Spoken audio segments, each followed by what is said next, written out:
छठा सर्ग। चिरकाल तक दिव्य भोग को भोगे हुए विद्याधर के द्वारा परीक्षित विषयों में उन्मुख इंद्रियों की निधि का वर्णन। अतः चार साधनों से संपन्न मुझ ब्रह्म जिज्ञासु को हे ब्रह्मन आप ब्रह्मोपदेश की दीजिए। ये कहते हैं विद्याधर ने कहा, हे भगवान आप मुझे उस परम पावन पद का शीघ्र उपदेश दीजिए जो पूर्ण रूप से कृपणता का निर्वर्तक, दुख रहित तथा निरतिशय आनंद रूप होने से अति उदार है, आयासहीन तथा क्षय एवं अतिशय से शून्य है, आदि और अंत से रहित है।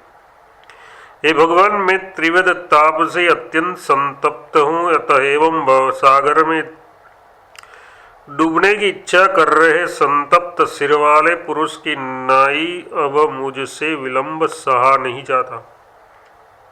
यदि तुम्हारी ऐसी स्थिति है तो फिर पहले ही क्यों नहीं आए। इस पर कहते हैं, हे मुने इतने काल तक जड़ात्मा बनकर मैं गाढ़ निद्रा में सोया हुआ था। अब मन की तीव्रतर वैराग्य रूपी प्रसन्नता से जाग गया हूँ। हे भगवान मैं मन के महाभयंकर रोग काम से पीड़ित हूँ। अज्ञान की वृत्तियों दुर्वासनाओं से शुद्ध हूँ। मेरे समस्त कर्म दुरिच्छेद है, अतः अनात्मा में आत्माभिमान कार से स्थित मोह से भरा शीघ्र उद्धार कीजिए। विद्याधर तो संपूर्ण विद्याओं के आश्रय होने से अपनी विद्या बल से ही समस्त दुखों को दूर करने में समर्थ होते हैं, क्योंकि मणि मंत्र रसायनादि की सिद्धियों तथा अणिमादि ऐश्वर्यों से वे युक्त रहते हैं। ये सुना जाता है तो फिर तो श्री संपन्न तुम में कामादि दुख यातनाएं तथा कातरता और कार्पणादि दोष क्यों आकर गिर पड़े हैं, जिससे कि श्रेष्ठ देवयोनि में उत्पन्न होने से अत्यंत सबके मान्य होते हुए भी तुम आज निष्कृष्ट काक योनि में पैदा हुए भी मेरी शरण आए हो और मोह से अपने उद्धार का कारण मुझसे पूछ रहे हो। इस आशंका पर कह रहे हैं, संपूर्ण विद्याओं तथा अनेक विध सिद्धियों आदि श्री संपत्तियों एवं अनेक प्रकार के गुणों से युक्त रहते विद्याधरों में भी अजितेंद्रिय होने के कारण आत्मज्ञान शून्य होने से काम क्रोध ईर्षा असूया आदि दुख यातनाएं और कातरता दोष ऐसे शीघ्र गिरते हैं, जैसे लक्ष्मी के आधार विश्व तंतुओं से युक्त उग्र पत्तों वाले कमल के उरूप तुषार गिरते हैं। ज्ञान का अभाव रहने पर धर्मानुष्ठान में अधिकार न होने से देवयोनि मच्छरादि योनियों के तुल्य ही है। ये सूचित करते हुए अपने वैराग्य के कारणभूत सर्वत्र दोष दर्शन का विस्तार पूर्वक वर्णन करते हैं। जीर्ण शीर्ण जीव निरंतर उत्पन्न होते और मरते रहते हैं। विषय लोलुप वे जीव कमल में मच्छरों के समान न तो धर्म के लिए कोई यत्न करते हैं न मोक्ष के लिए ही। अत्यंत तुच्छ सुख के लिए हजारों बार पहले उपभुक्त हुए शब्दादि विषयों से धोखे की टट्टीरूप ऐसी चीज जो दूसरों को धोखा देकर फंसाने के लिए हो, विषय इंद्रिय संबंध द्वारा बार बार ठगे गए हम बहुत दिनों से दुखी हैं।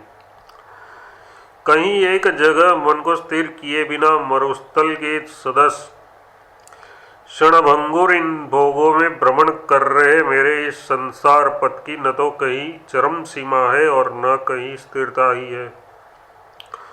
भोग की भूमिया आरंभ में आपाततः श्रवणीय प्रतीत होती है, क्षण में ही विलीन हो जाती है। उनसे अनेक तरह के संसार उत्पन्न होते हैं, तत्काल ही उनमें विकार पैदा हो जाता है तथा उसका भीषण परिणाम होता है। बहुत अधिक पुण्यों से प्राप्त विद्याधर संपत्ति से ही तुम्हें विश्रांति क्यों नहीं मिल रहती है। इस आशंका पर कहते हैं, हे तात, मैं इस तुच्छ विद्याधर संपत्ति से संतुष्ट नहीं हो रहा हूं।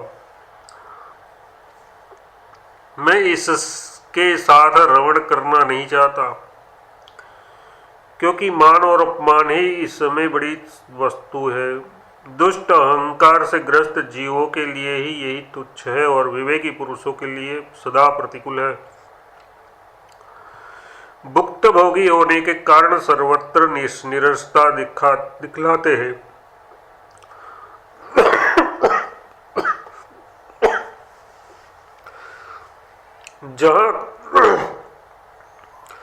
जहाँ कल्पवृक्ष वल्ली द्वारा अनेक तरह की विभव संपत्तियां प्रदान की जाती है, वैसी कुसुम के सदस्य अत्यंत कोमल चित्ररथ की उदान भूमिया भी मैंने देख ली, यानी वहां के समस्त भोगों का उपभोग कर लिया है। हे भगवान, मेरू के कुंजों तथा विद्याधरों के नगरों में मैंने खूब विहार कर लिया। इतना ही नहीं, मैंने सर्वोत्तम अनेक जाति के विमानों एवं वायु के स्कंदों की भूमियों में, यानी शीतल मंद सुगंध हवा में भी इच्छानुसार विहार कर लिया। हे भगवान, देवताओं के सेनाओं में, सुंदर स्त्रियों की भुजलताओं में तथा हरादि से विभूषित कमनीय नायिकाओं के मनोहर विहार चमत्कारों से युक्त लोकपालों की नगरियों में चिरकाल तक विश्राम भी मैंने खूब किया है। हे तात, मैंने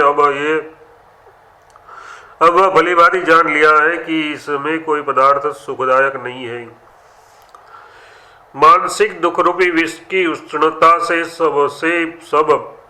सबके सब दग्ध होकर भस्म हुए जैसे मुझे प्रतीत हो रहे हैं। किस तरह के विवेक ज्ञान से किस किस का कैसे कैसे परिज्ञान किया, इसको पहले चक्षु आदि इंद्रियों में दिखलाते हैं। रूप देखने में अति चपल, स्त्रियों के मुख देखने की स्पृहा रखने वाले तथा बाह्य और अभ्यंतर प्रकाश युक्त नेत्र ने अपने विषयों के संबंध द्वारा मन को दूषित करने के लिए मुझे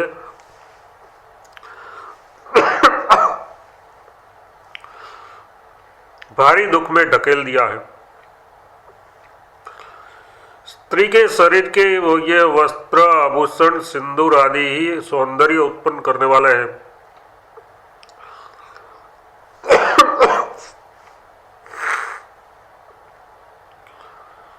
रक्त मांस आदि नहीं।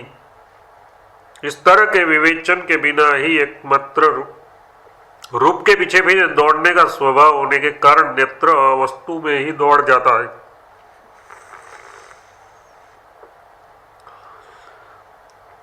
तत्त विषयों में आसक्ति रखने से दूषित हुआ रागांध ये चित्त दीपक के रूप से मोहित प्रेमी पतंग की नाई सर्वोत्कृष्ट मरण आदि अनर्थ के लिए अपने इच्छित दुर्व्यसनों की ओर झुककर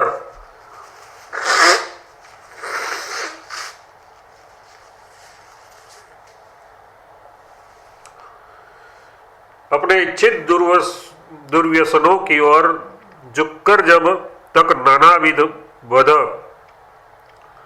बंधन, नरक आदि आपत्तियों के वश में पड़ा रहता है, तब तक इसे कहीं भी शांति नहीं मिलती।